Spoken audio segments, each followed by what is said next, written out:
Hey, everybody. Ernest White II here with Mr. Aaron Jones of Travel Jones. My brother, thank you so much for being here today. It is a pleasure to be here. I Uh, appreciate you, man. of course, man. I appreciate you too. You are dedicated to helping people get out into the world, to do more traveling, to follow in the footsteps of greatness, which includes yourself as a traveler that's out there doing the thing. And so, listen, man, tell us a little bit about how you even got into traveling in the first Well, my first journey, I took a trip to Puerto Rico. I just decided to go somewhere on a whim. place. Um, and what happened was I went to this place, and I'm from Michigan. And when you get Okay. there, there's palm trees all over the place, right? So So no that palm lets trees in me, Michigan. That was a strange right? flora. It lets you know that you are somewhere different, right? Hmm. So, and then it's hot, obviously, and then there's this palpable humidity that you can bite into, So I'm just like, my goodness, and I'm smelling foods and I'm hearing Spanish, which I'm not accustomed to in Michigan. So when that happened, I said, wow, okay, I like this. I like this a lot. Hmm. And it's sort of like falling in love. Like the first time, Mm. if you can remember the first time you fall in love, you have all of these emotions and feelings coming out at the same time. And you're like, I don't know what's happening right now. So that's what happened. I got bitten by the travel bug and I just keep going now.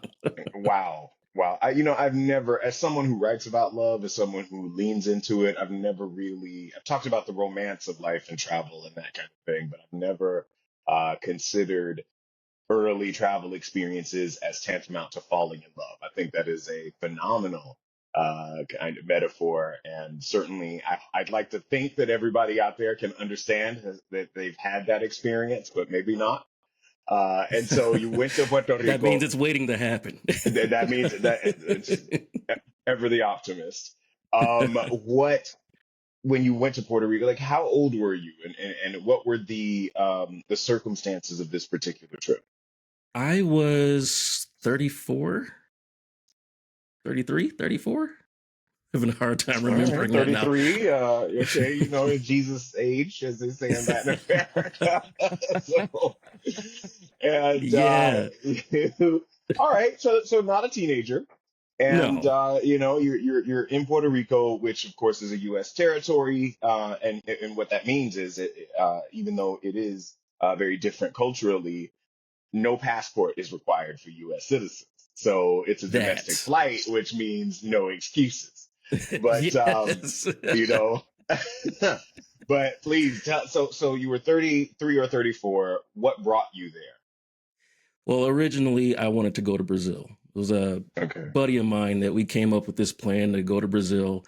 And then we realized that we needed visas. And by the time we were ready to go, that just wasn't going to happen. Okay. You need to submit your passport to the consulate and get a visa That's and right. all that stuff. We're like, okay, well, we'll just postpone this and do it another time. Well, I'm thinking like, uh, I want to go somewhere. Well, how do I go somewhere without a passport and visa and figure out where I want to go and feel like I'm Hmm. somewhere else, if Hmm. that makes any sense. So Yes, Puerto Rico absolutely. was the one that I landed on, and the circumstances, you mentioned the circumstances, really what happened was I was going through a breakup at the time. So Mm. I'm heartbroken. I'm trying to figure out who I am without this person. Mm. And I take off and go. And then I'm rediscovering myself along with all these other cultures. And it was a beautiful thing. Again, like falling in love all over again. Oh wow, that is amazing, and what a wonderful postscript to the end of a relationship, right? To be able to begin a journey of travel and adventure, and again, the romance of life. You were already looking at it as that, it seems, and Precisely. so then when thinking about Puerto Rico as again kind of a place that's accessible to people. When you talked about the humidity and palm trees and even Spanish speaking, I'm a native Floridian, so that those are not things that were foreign to me even That's growing up. normal. I can surely. I mean, is it the Spanish was less so when I was growing up because I'm from Jacksonville. It was something that I would hear occasionally when we would go to Orlando, but definitely the humidity and the palm trees and the Yes. bugs, but also the food.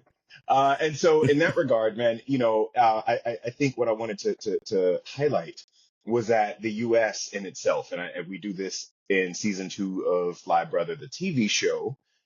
We go to different parts of the U.S. We filmed across the U.S. because of the pandemic happening at the time, and it was very, very challenging to do much international travel. And so we went to places that I felt like spoke to the great breadth and depth of geography and culture in the United States. And that brought us to Puerto Rico, that brought us to Hawaii, that also it brought us to Kansas and to Natchez, Mississippi, and to Newark, the Adirondacks, San Francisco, and so many other places, Detroit.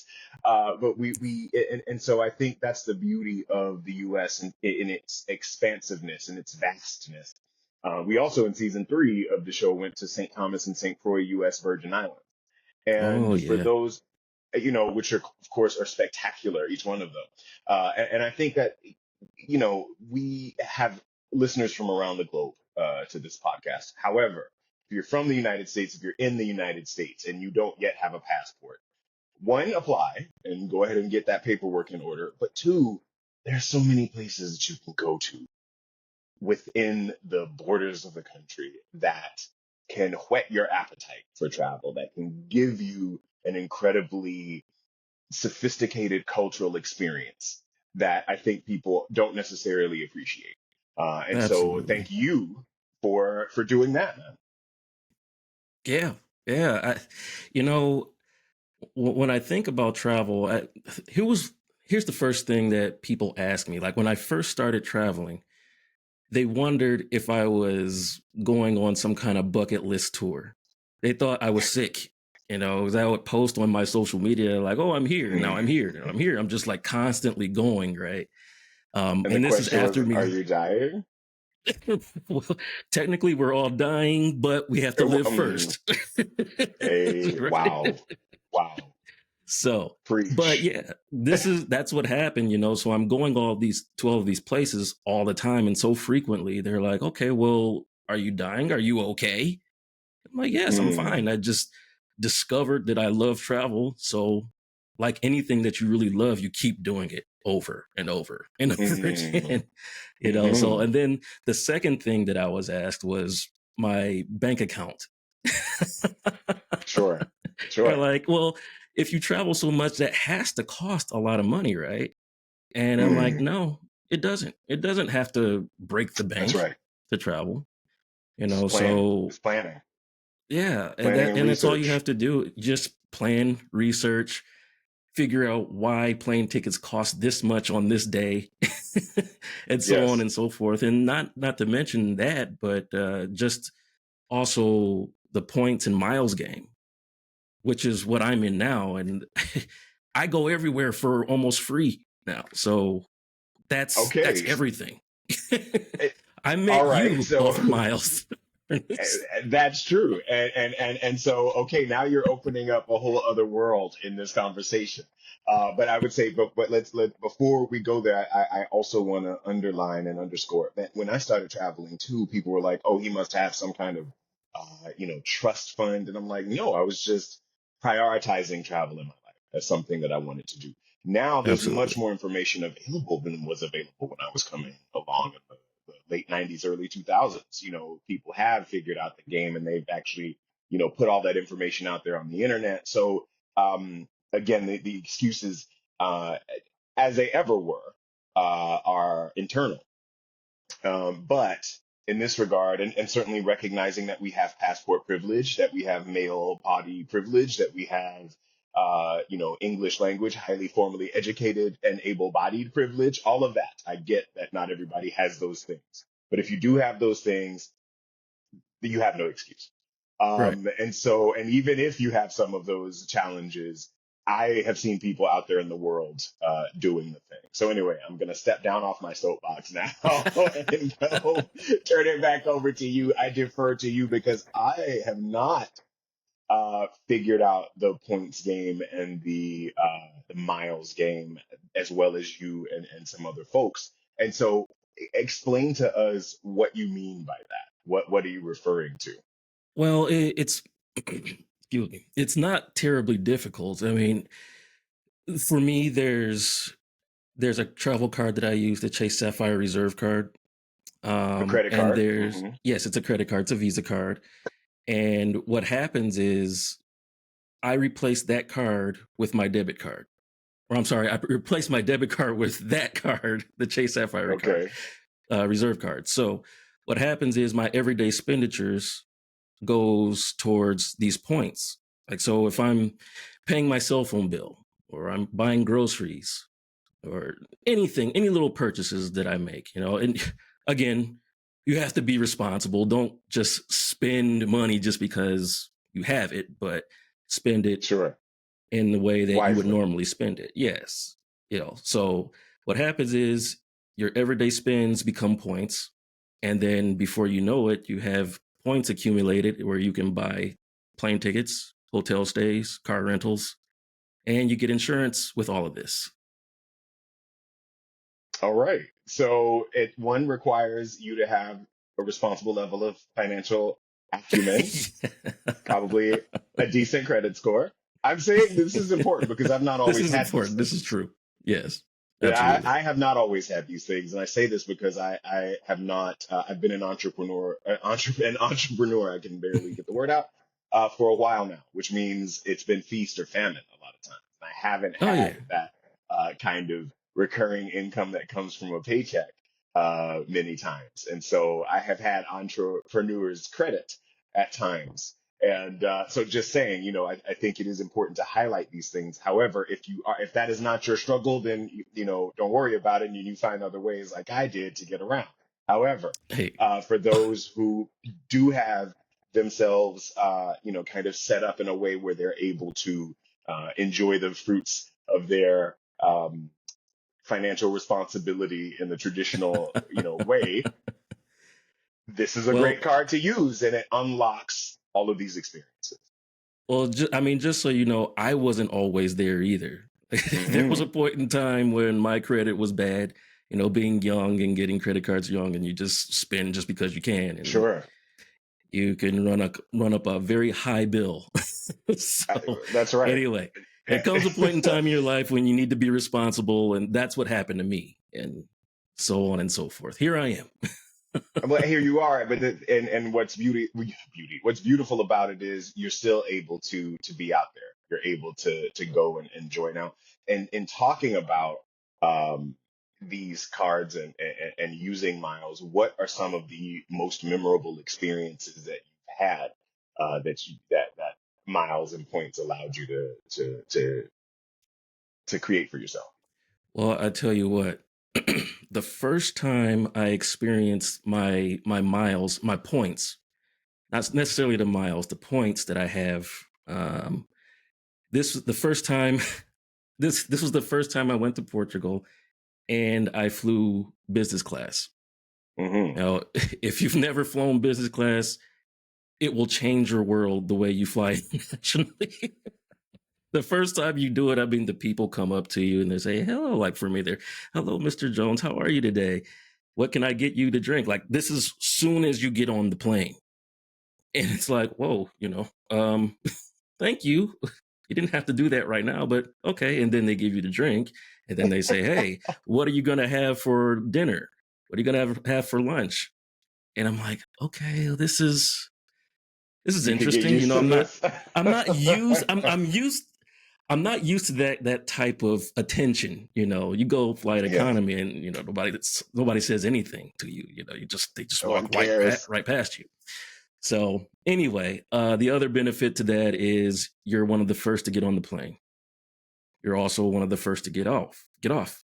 So also along with that, since you're one of the first to get on, first to get off, you also get your bags first because your bags also fly priority. So when you're there waiting for your bags come out first. And it's just like, whoa, what is this? I need my life to be like this all the time. And I'm not saying that it's necessary for travel, but that's just one of the perks of having points and miles and all that kind of stuff. Sure, it elevates your class status on these airlines, which I hate to sound like we're talking, societal hierarchy here.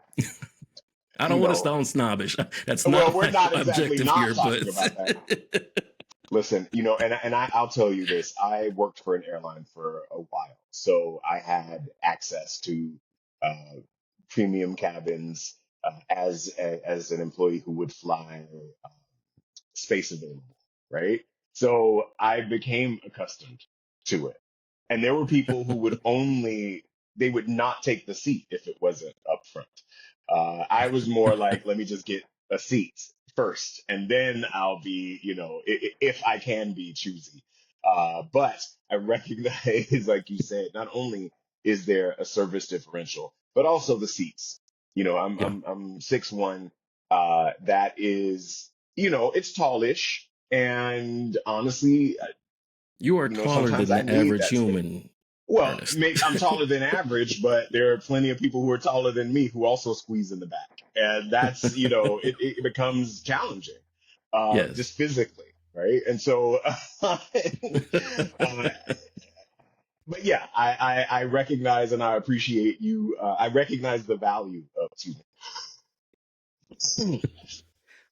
Well, I me, mean, edit that out. it's a thing where, like, for me specifically, um, if I'm flying international, then I want to fly in business. But if it's like a regional flight, I don't care.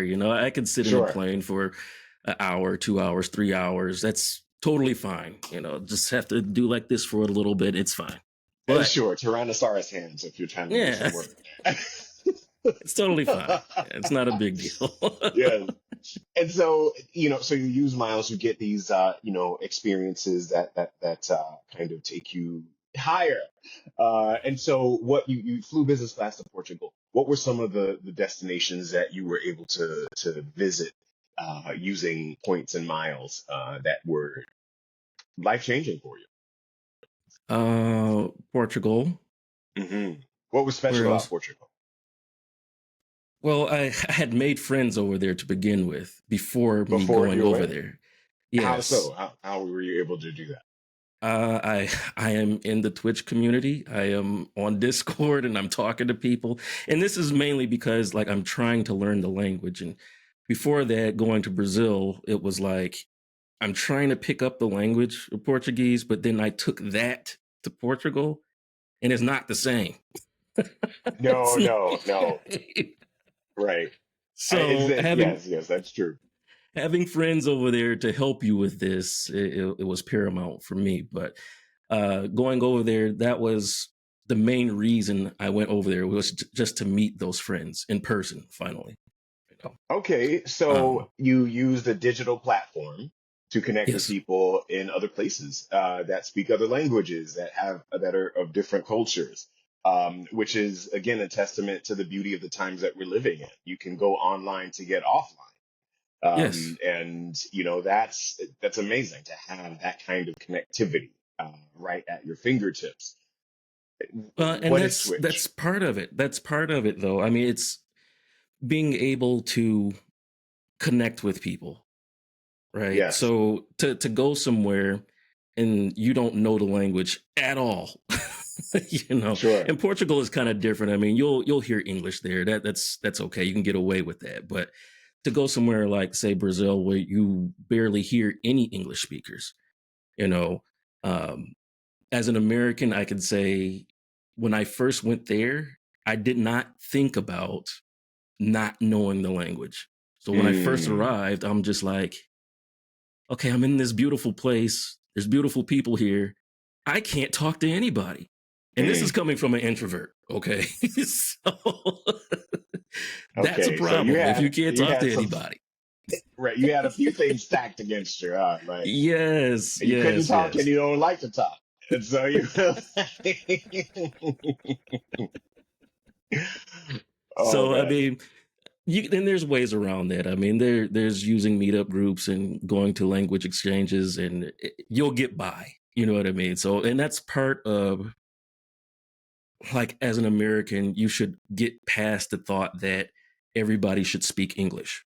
It's just That is very get true. it out of your head, you know. Yes. So try to learn some parts of the language before you go, and it'll take you a Sure. long way. Well, you know what? It's a privilege. It is certainly not an entitlement that people speak English out in the Absolutely. world. You know what I mean? The fact that we were raised with this as our primary language, and the way, the world economy is set up, it definitely is a help to us to be able to go places where we likely will be able to find somebody who speaks some English, but it is not something that we should expect when we go places. And what I try to do is learn a few phrases of a local language just to say thank you first, please. Um, good morning, good afternoon, good evening. Where's the washroom? The essentials. Right. And You need the that. that's right. And so the other thing too is back in the day when I used to travel, would always get a language dictionary before I would go places. Mm. And so, like, I mean, I guess that people don't do that anymore. Is that is that the You know, thing? Does no one I use the dictionary on their phones to translate? it's I think that's a thing, but I think it has more switched to language apps. I think that's a But thing. I think it's always best to talk to a person. I think Of course, of ultimately, you course, know. sure, sure. It does. It just reminds me of the fact that even though I'm not, I'm under 50, but I still started traveling in a time just before the major shift from analog to digital materials.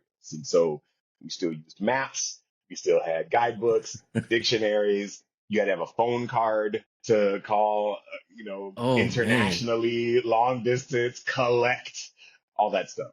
So I've postcards never were even still a forgotten about that. thing. Yeah. So, I mean, this was not that long ago. Right. So anyway, just the times they are a changing. And so you met some folks in Portugal. You went over to go see them, using your miles and points, which is, I think, incredibly courageous. What then, like, what do you think were some of the, I guess, internal limitations or barriers you were able to kind of work through or overcome in choosing to step out of your comfort zone? The first time, just put it this way, the first time I've done anything, which was that Puerto Rico trip, right? So Mm, it was a solo thing. You just it's like muscle memory. You okay. know, once you exercise something, the first time you do it, it's painful, Yes. you know, and then you do it some more and it hurts a little bit less. And then when you keep doing it, you just totally get used to it. So being uncomfortable in those situations where you don't speak the language or you're trying to figure out what's going on in a particular location, you just become comfortable in that discomfort. And Mm, beyond that, you get to learn about yourself more than anything else. And that's what I really like. I really love learning how I react to these things. I mean, mm. it almost sounds like I'm a thrill seeker of some sort, but that's just what it is. Well, I mean, what if you are? Isn't that okay? Can you be an introvert and a thrill seeker? I have jumped out of planes. So, and And I I don't want to call never have. myself a thrill seeker, but I mean, yet I'm doing thrill seeking type of things. So I don't know. I don't know how to answer that question. But you know what, man? I think that speaks to the desire that everyone has for new experiences, for expansion, for pushing their limits and seeing that they're able to grow and to be in spaces that are new. I think every human being has that desire. It may be suppressed by, just the drudgery of a day to day kind of thing or other responsibilities and challenges and that kind of thing. But I have noticed that in my experience, everyone that I know wants to do something that's challenging on some level, be it the gym, be it some kind of, high octane adrenaline junkie type adventure, be it learn a new language or learn a new recipe, even, all of that I think speaks to the human need for expansion and for adventure in life. Yes. And you go Yes. after it.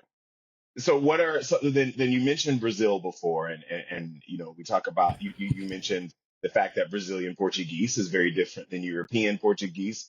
As a Yes. Portuguese speaker, I would agree with you, and I think most Brazilians would agree with you as well.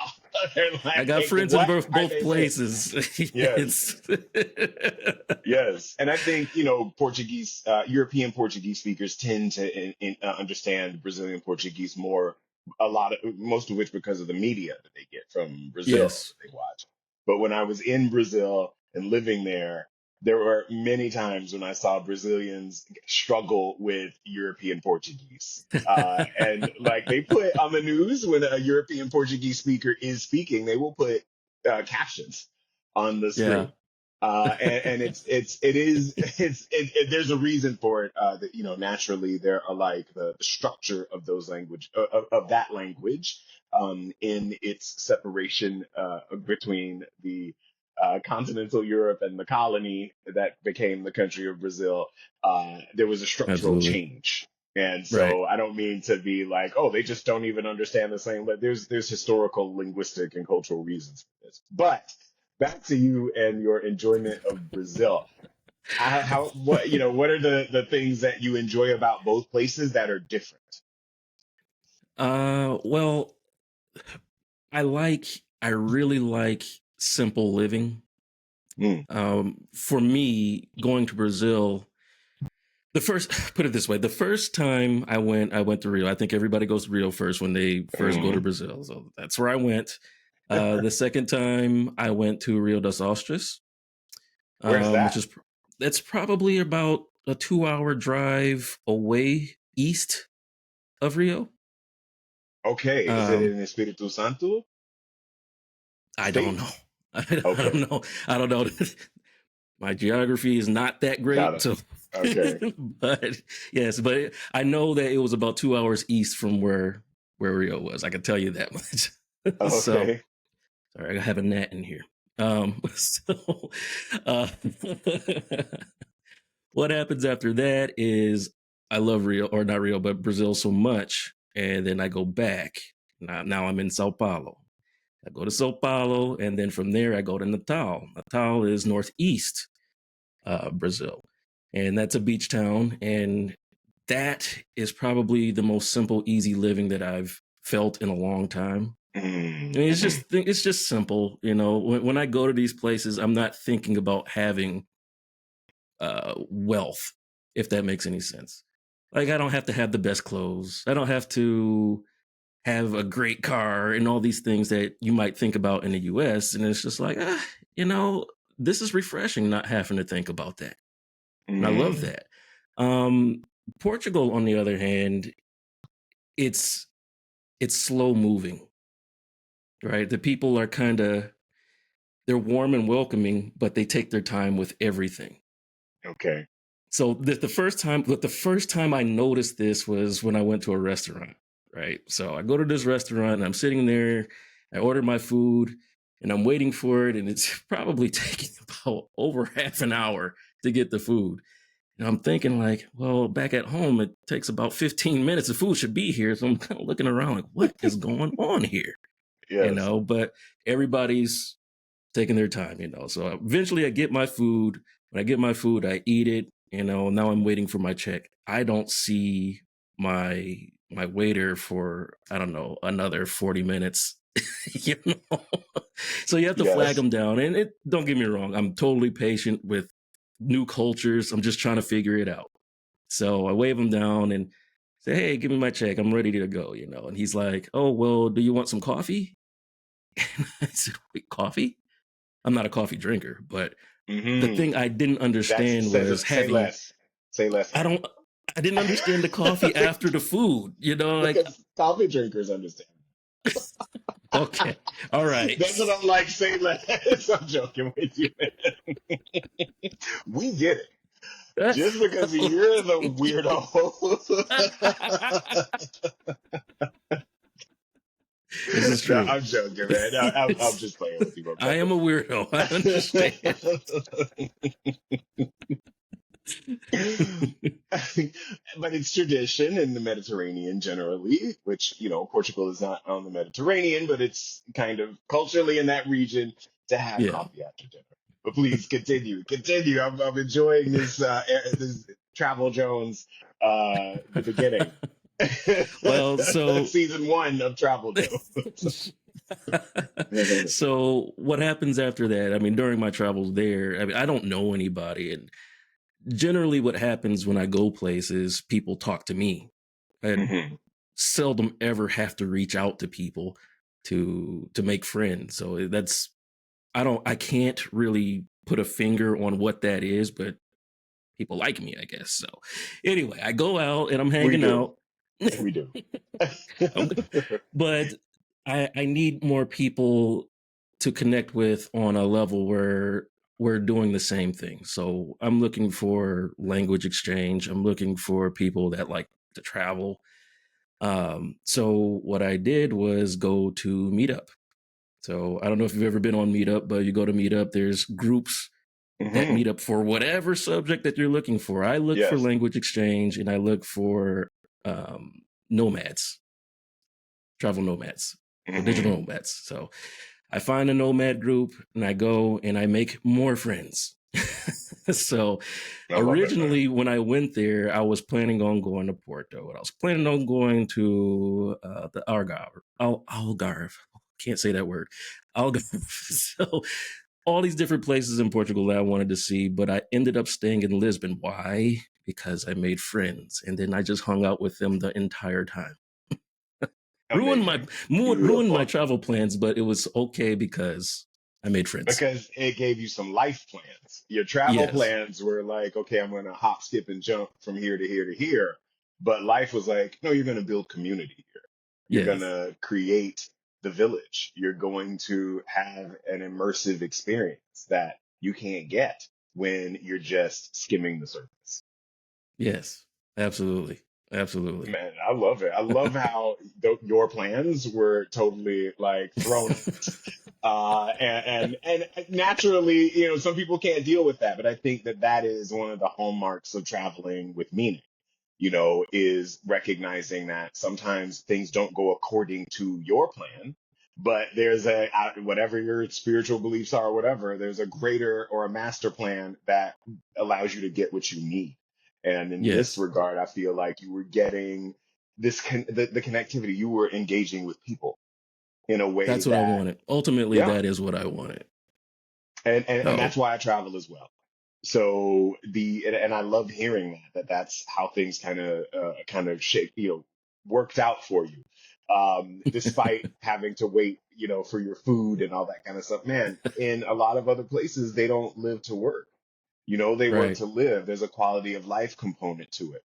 And, if you don't know, like, let's say dining customs or traditions in certain parts of the world, you don't know that, well, they wait for you to ask for the check before they bring it because it's a sign of trying to rush you off.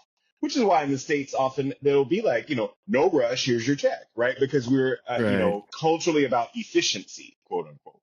That's not right, because right. we enjoyed the experience. It's because we're supposed to be getting on back to work or, achieving in some other way, right? As opposed to just Absolutely. enjoying the food, the ambiance, the conversation. And if you're sitting by yourself, that can be that. And that might have been, what, were you by yourself, at this Yes, restaurant? Okay. yes. So, and I get that, when I'm laughing I, because I've experienced it myself too, where I'm like, but when you're with folks, it's not the same. You're having a lovely, languorous, ponderous, right. lunch or dinner with coffee after. Well, I mean, hey, it's a thing where I think people should exercise some patience. I mean, number one, you don't know the culture, That's right. so you go there, don't feel like that everything needs to happen right now. Sit back, Yes. relax, enjoy it, you know. there's Yeah, it's a great people to Zen training. watch, and That's right. Taking beauty. This is where we get to just the idea of beauty, which for me is very important. I must have beauty in my and so, which I know that may sound, I don't care how it sounds, actually. It's what I require. And there's a beauty in the simplicity of just being present and being in a space and looking at the people, looking at the decor, looking at the colors on the plates and the the way people architecture, may yeah, be, the it's great. architecture, the way people may be enjoying their food, the way like that. Um, yes, I know beauty is subjective, but I'm always, because I lean into it and I expect it in my life, it always shows up. So I'm always seeing different things that are just a feast for the eyes. And that's another reason, to travel. And you go to some places serve it up.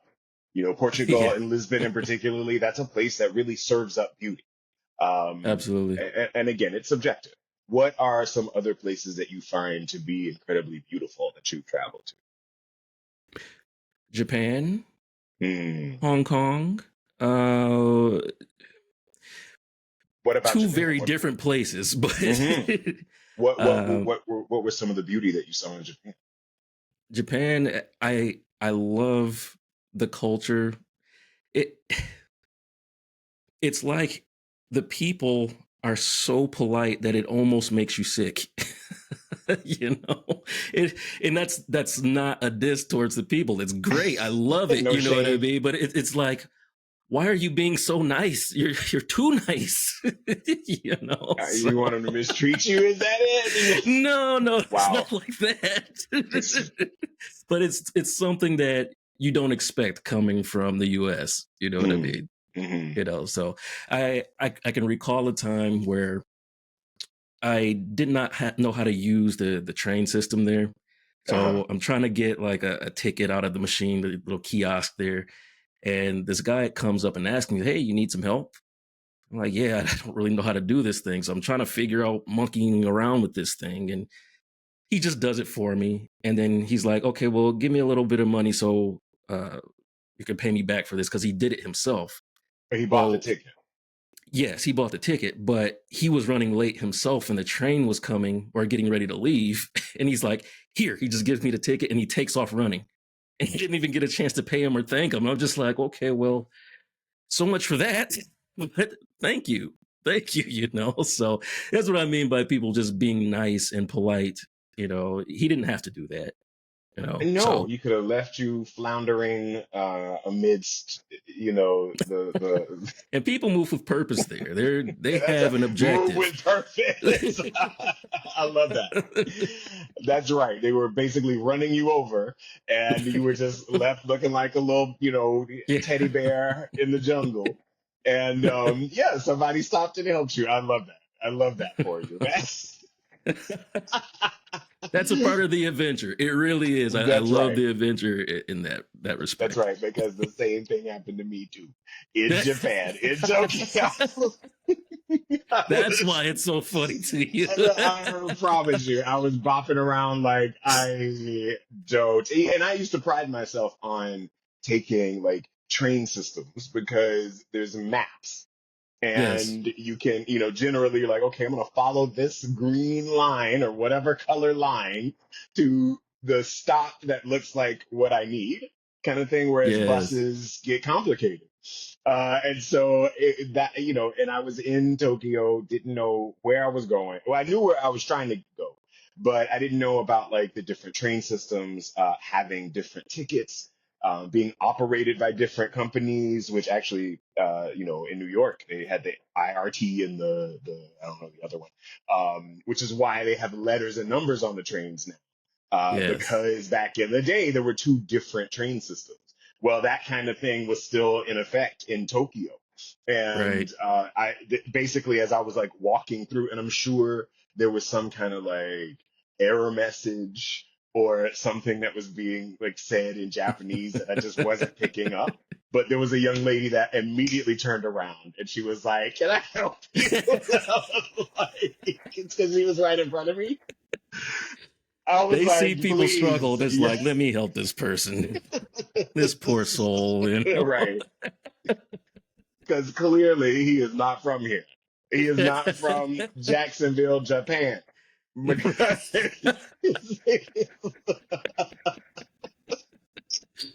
Indeed. like so yes, I have actually had the blessing of receiving that kind of interaction and connection on every continent, and I have found that to be beautiful as well. Yes. Just the love of people, like it's people saying, "Hey, I see you. Let me extend this grace to you," because not even necessarily because it could be them on the other side. There's just a recognition, like this is, it makes them feel good to be helpful. It makes you feel good to be helped.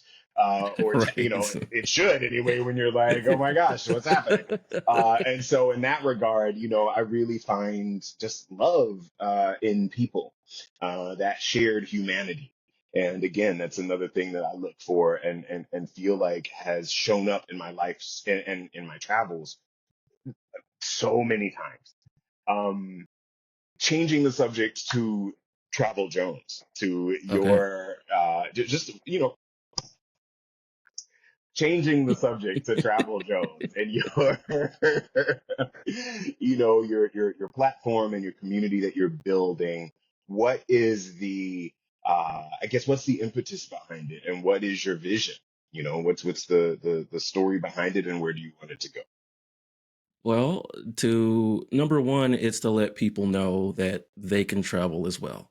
It's Hmm. not a thing where you see something or you see something on TV, Fly Brother, and you can do it Hey, too. You yes. can go. You can go, and it doesn't have to break the bank. So what I do over there is I travel myself and I film my blogs and vlogs.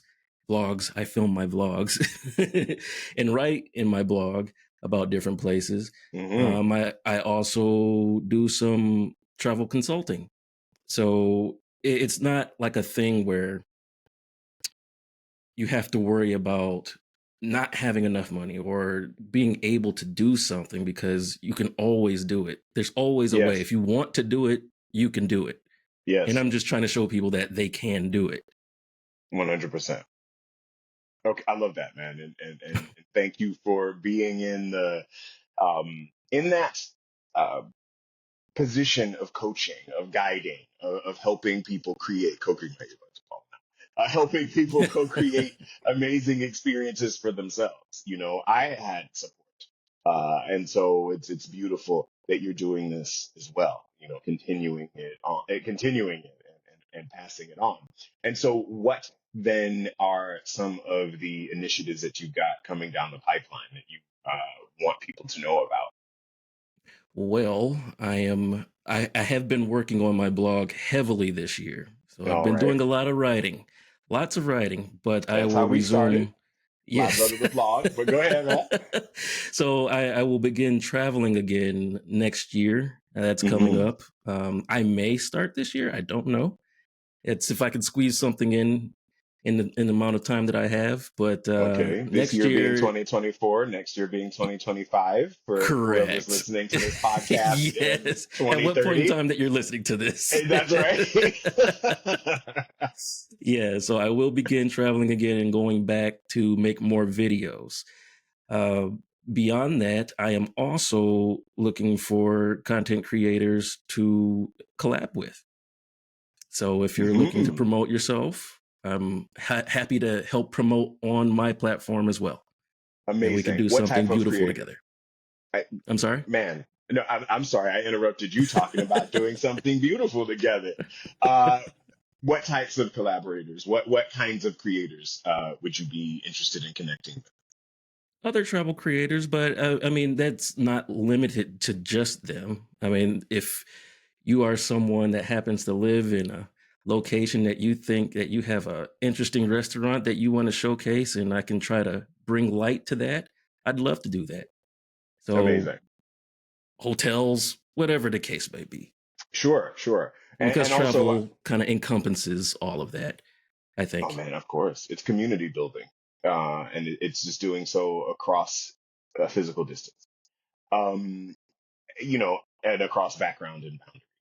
I was, wanting to, I guess, photographers and folks that are doing things with video and Oh yeah. all of those different podcasters, any type of medium or media is welcome. So yeah, Absolutely. I can tell you, I mean, amazing. I am a geek for all of that stuff. Camera Hmm. equipment and drones and microphones. I love it all. And I'm kind of a equipment junkie, to be perfectly honest. I keep buying these things, so it would be fun to collaborate with folks that love that stuff as well. Love it, man. Love it. How can people find out more about Travel Jones and you, brother Aaron Jones?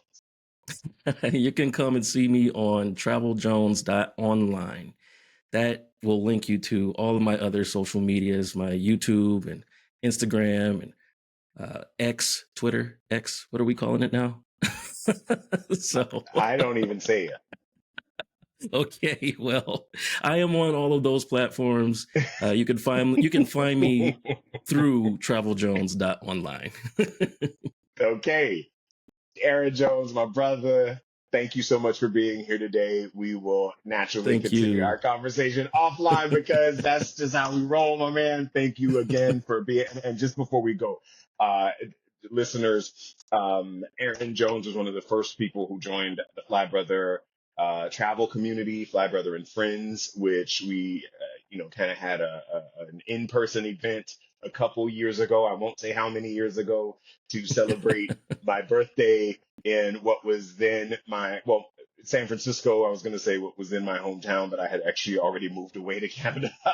But we had a wonderful experience with a small but a powerful group of people. And, Aaron has just been a phenomenal force in helping us continue to fly as well as, kind of help other people to travel and to get out of their comfort zones and to live fully self-expressed lives of adventure, of love, and of beauty. Thank you, my brother, for just being up here in the cockpit with us as we fly. It's a pleasure, brother. I appreciate it.